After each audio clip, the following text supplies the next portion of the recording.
জাহান্নাম থেকে মুক্তি পেলেই আমাদের জীবন সার্থক। ধরে বলেন ঠিক কিনা? যত কিছু করি না কেন, যদি জাহান্নাম থেকে মুক্তি না পাই তাহলে আমরা ক্ষতিগ্রস্ত।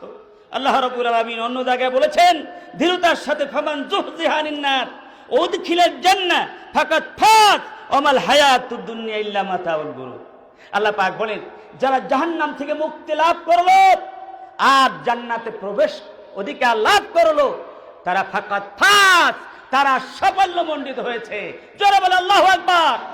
আয় আল্লাহ, তুমি আমাদের জন্য জাহান্নাম হারাম করে দাও, তুমি আমাদের জন্য জাহান্নাম হারাম করে দাও, জান্নাত তুমি ওয়াজিব করে দাও।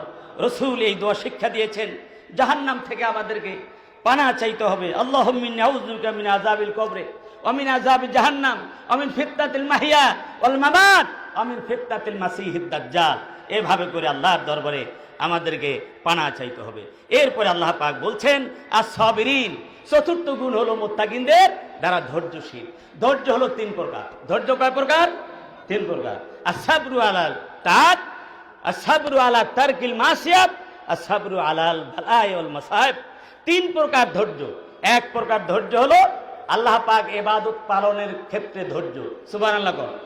এখন যে আপনারা মাহফিলে বসে আছেন, আমরা ইবাদত করতেছি না? কিসের ইবাদত? ইলম অর্জনের ইবাদত। জোরে বলেন ঠিক কিনা?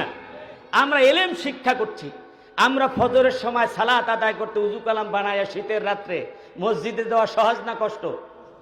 বলেন কষ্ট না? এই যে কষ্ট করাটা, সবর করাটা, এইটা হচ্ছে একটা সবর। সুবহানাল্লাহ।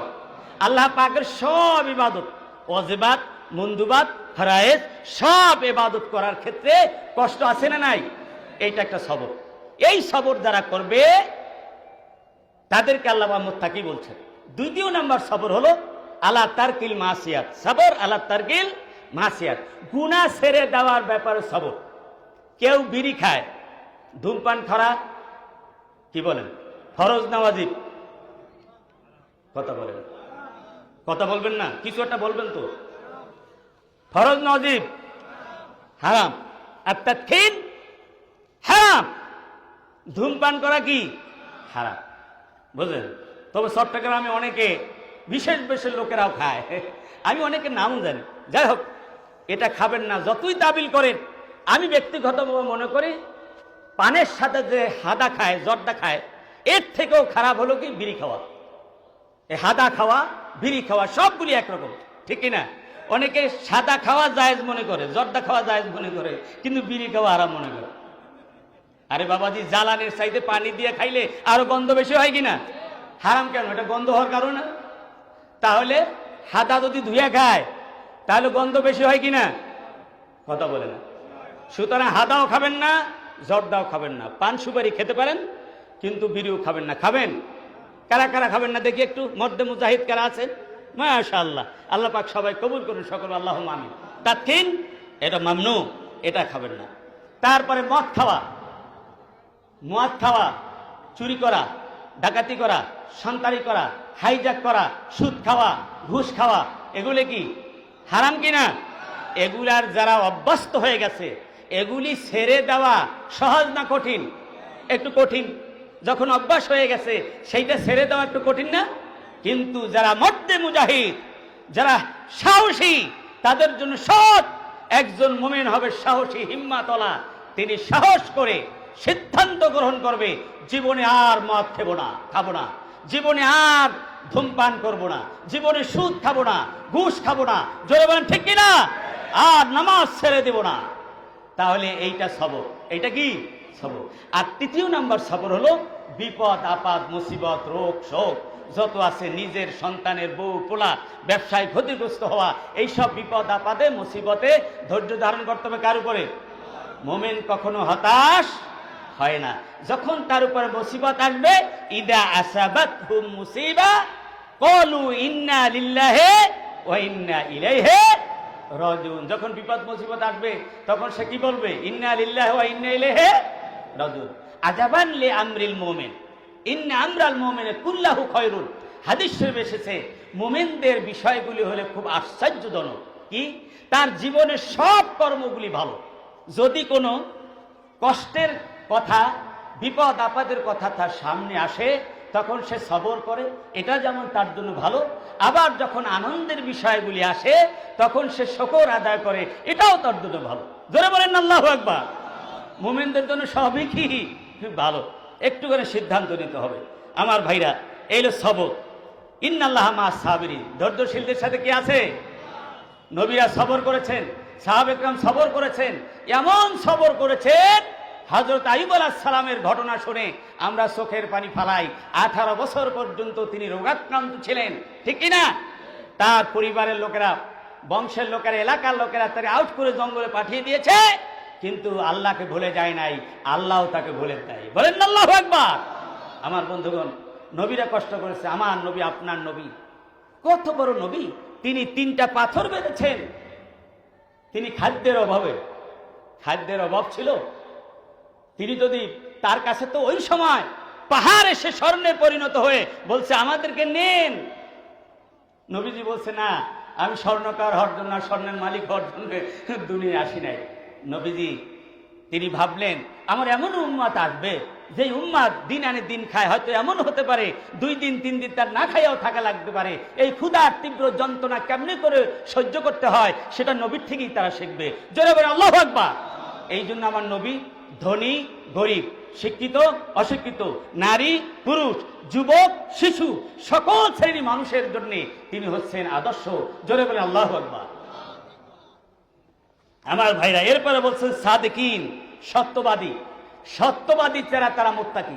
এমন বেশভূষা থাকলো সবকিছু সুফি সাহেবের, কিন্তু ঘুষ বন্ধ নাই, সুদ বন্ধ নাই। তাহলে সুফি সাহেবী লেবাস, জুব্বা পাট্টা যতই থাকুক না কেন, তাকে লোকেরা সুফি বলতে পারে, আল্লাহ বলে তাকে শয়তান। জোরে বলে নাউজুবিল্লাহ। এই জন্যে আমাদেরকে সত্যবাদী হতে হবে, কথায়, কাজে, আমলে, নিয়তে, সাক্ষ্যে, সব কিছুতে সত্যবাদী হতে হবে। রাজি আছেন? রাজি আছেন সত্যবাদী হওয়ার জন্যে? আল্লাহ পাক সত্যবাদী ছিলেন, রসুল সত্যবাদী ছিলেন। এক সময় রাসূলুল্লাহ সাল্লাল্লাহু আলাইহি ওয়াসাল্লাম ওযু করছিলেন, তখন রাসূলুল্লাহর অবশিষ্ট ওযুর পানিগুলি সাহাবে কেরাম শরীর মাখাচ্ছেন।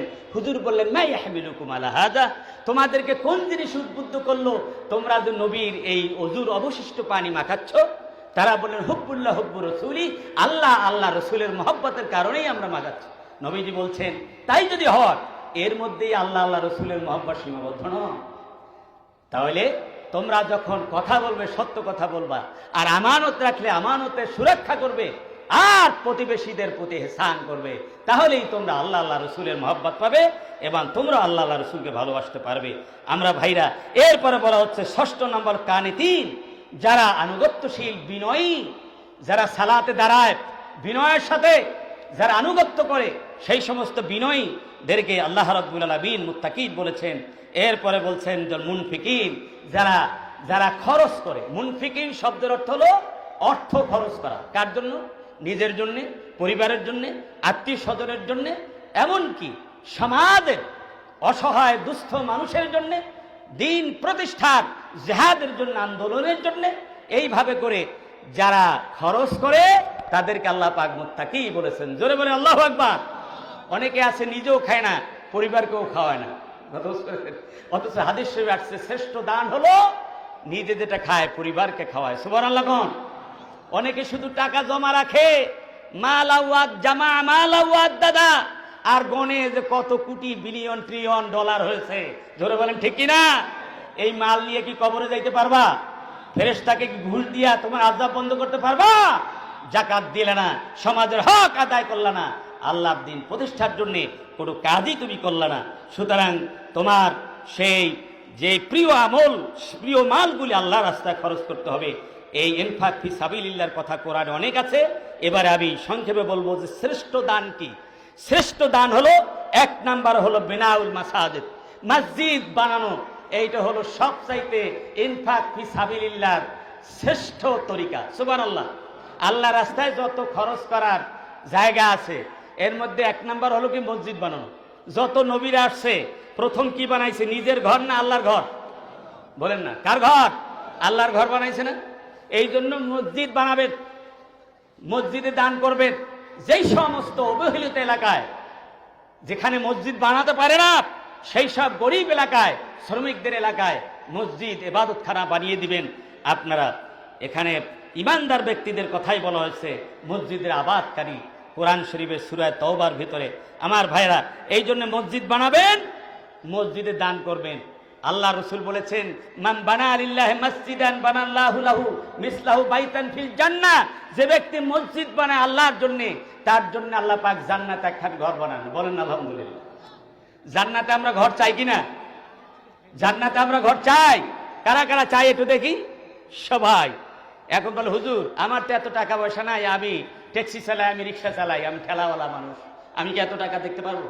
আরে ভাই, যে 1 লাখ টাকা দিতে পারে সে 1 লাখ টাকা দিয়ে মসজিদে সাহায্য করবে।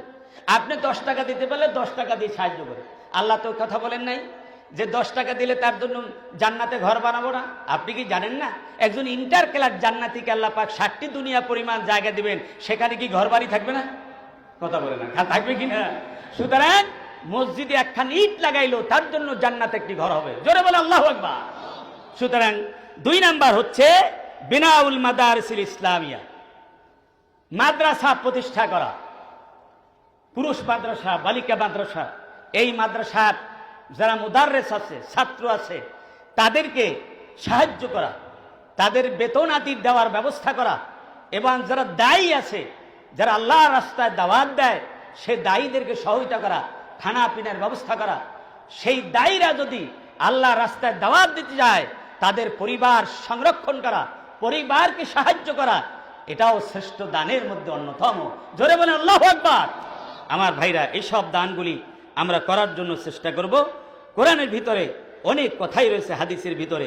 3 নাম্বার শ্রেষ্ঠ দান হলো কাফালাতুল আইতাম, এতিমদের পরওয়ারিশ করা। নবীজি বলেছেন, আমি আর এতিমের যারা লালন পালন করে জান্নাতের ভিতরে আমরা পাশাপাশি থাকবো। সুবহানাল্লাহ।